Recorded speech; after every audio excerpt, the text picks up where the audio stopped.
What's going on, everybody, and welcome back to another Kinesio Outdoors YouTube video. In today's video, I'll be doing kind of a second part gear review video of the McGuire Ballistics Copper Rose bullets. Now, with these bullets, I want to dive into why I'm looking into copper bullets, and then I'll kind of go over my load development and what I found with these bullets.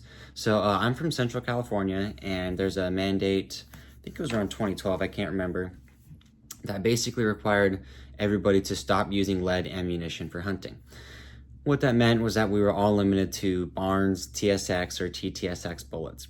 As a result, my dad had to get rid of his .35 Remington, bought a 30-06. Luckily, my 243 worked, but I just wasn't too happy with the Barnes TSX bullets. And I actually started reloading at the time because copper bullets were so much more expensive. Buying a Lee reloader, just the basic kit, my dad and I were able to save enough money in the first 2 years that now it's way cheaper to reload, and we just paid, the reloader paid for itself in 2 years, just practicing sighting in our guns and hunting. Now, my past experience with copper bullets was that they had low ballistic coefficients, which meant that they had little aerodynamics compared to higher ballistic coefficient bullets, and all that is just air displacement and replacement around the projectile.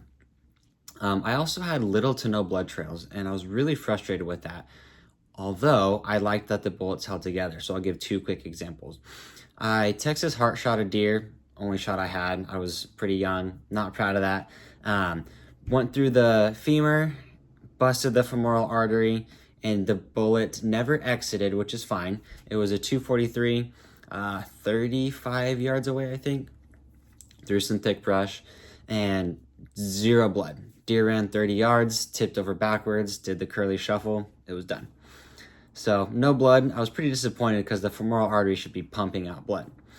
Additionally, I shot an elk at about 220 yards in Montana, put 3 or 4 bullets in it with my 270 with different copper bullets, and great expansion. Bullets stayed together extremely well. I actually heart shot this bull, and again, no blood. When we were dragging the bull in the snow, it wasn't that big. It was like 3 of us dragging it.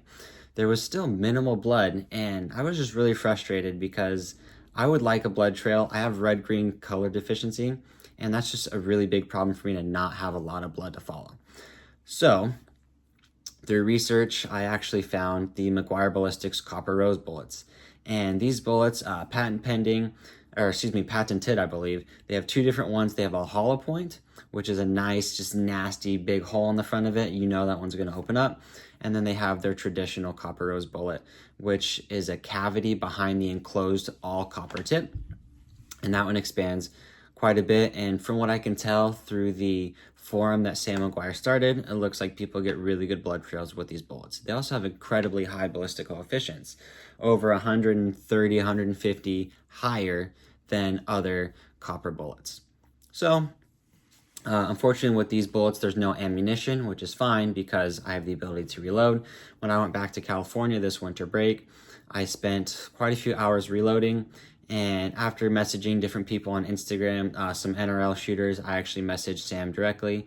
I found out that with the 6.5 PRC, with the only size bullet Sam offers, which is 125 grain in this caliber, that 52 to 56 grains was a pretty good starting point just to kind of test with 4831 shortcut powder. Now, what I did is I loaded up every single half grain, and I used the overall length of the Hornady Precision Hunter bullets. So I don't have a micrometer, so I don't have a caliper to measure exact length of the bullets. So my redneck way was I bought Precision Hunter bullets. I've read from any source I could find that said those bullets work really well for my gun as well as the caliber that I have. So Savage Carbon 110 Tactical and the 6.5 PRC. Shot those bullets, and at 100 yards with a not great scope, I got a sub 1 inch group, and I was really happy with those. So what I did is I set the die with my friend's micrometer, my reloading seating die, so that way the bullets would be seated at the length of those Hornady Precision Hunters, and I just went from there. So I loaded 52 to 56, and I started shooting. Now the first group that I shot at 52, this is where I might get a little blurry, was 0.86 inches. Now this was shot at 50 yards with a really small 22 scope. That's just what I was able to get my hands on just for a kind of a quick moment. And that's an okay group, but because these bullets are on the pricier side, I think they're $1 a projectile, which to me is a lot of money. I just jumped up to 53. And when I jumped up to 53, the group size stayed relatively the same, 0.86 to 0.89. I just wasn't really sure that that was going to be the best one. So I just jumped up to 54. Now the reason I was jumping up, not down, is because Sam was saying he was getting, I think 56 or 58 grains of powder and getting 3,200 feet per second for muzzle velocity. He said these bullets like to go fast. So jumped up to 53, saw similar results, jumped up to 54. And this is where you'll see, this was a different day. I went cold bore, shot that guy. And then I shot a 0.58 inch group at, I think it was about 90 yards. I was out in the woods between trees, laying on a rock. Gun was level, I was on a bipod, I had a rear support. So 0.58 inch group, pretty happy with that. Then I shot the 54.5 grains and I got a 0.67 inch group. Kind of show you that here. 0.67 inch group. And just kind of for kicks, just to see if it was me being inconsistent or the actual groups spreading apart, I jumped up to 55 grains and I got a 0.79 inch group. Now, for me, for hunting purposes, 0.09 inches difference is not a lot. However, I believe in the school of thought of more forgiveness, the better. Because when I'm laying down on a rock and I'm testing my breathing and I'm letting the barrel rest between shots and between 3-shot groups, I just find that I'm really consistent then. And in a hunting situation, I need all the forgiveness I can get. I get pretty excited, heart rate's high, I'm in an unlevel situation.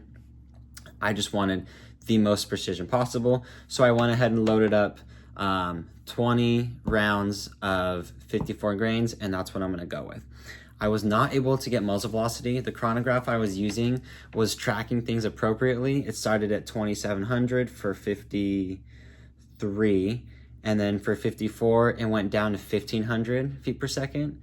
So I think there was an issue with that chronograph. That being said, I'll get everybody some chronograph data in the future, but right now, sub 6/10 of an inch at about 90 yards. I don't know if I can shoot a whole lot better than that personally. So for me, that's the load that I'm gonna go with. Now, the next video that I'm gonna do is, in talking to Sam, I got some of the Copper Rose hollow points and then some of the like enclosed tip Copper Rose bullets. He told me that they should use the exact same load and they should work just fine. So what I did is I loaded up 2 of the Copper Rose, I'm gonna call them like the OGs, the original Copper Roses, and then 2 of the hollow points. And I'll do a video just showing my 4-shot group with those bullets. I'll probably do like a minute barrel cool down between each shot. My Savage 110 Carbon Tactical, that proof barrel doesn't heat up super quickly. So when I was shooting 4-shot groups for a different load development, I showed really good results. So one next video is going to be comparing the hollow point versus the traditional Copper Rose, and we'll see what those group sizes look like. But in conclusion, I'm really excited about how easy it was to develop the load for these bullets. I didn't have to play with seating depth. I'm sure I could probably get 5/100ths to a 10th more or less accuracy.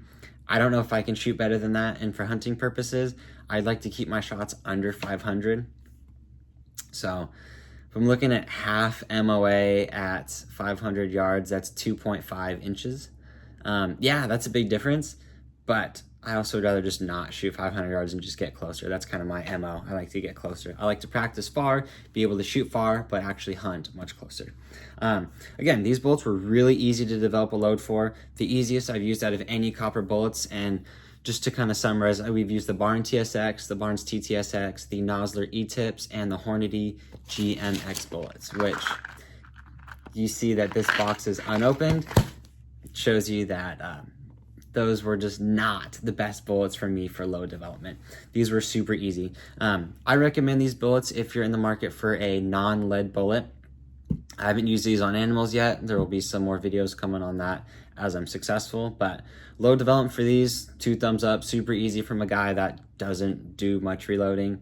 I just did it to save money, and I like to be really consistent and precise with everything I do. So I want to thank you all for watching. If you use these bullets and have any experiences with this caliber or other calibers, please leave your comments below. I only know this much about reloading and just copper bullets in general. So anybody that knows more, please feel free to leave information and let me know how I can improve my load development, as well as your experience with these bullets or other copper bullets. So I want to thank you all for watching, and we'll catch you on the next video.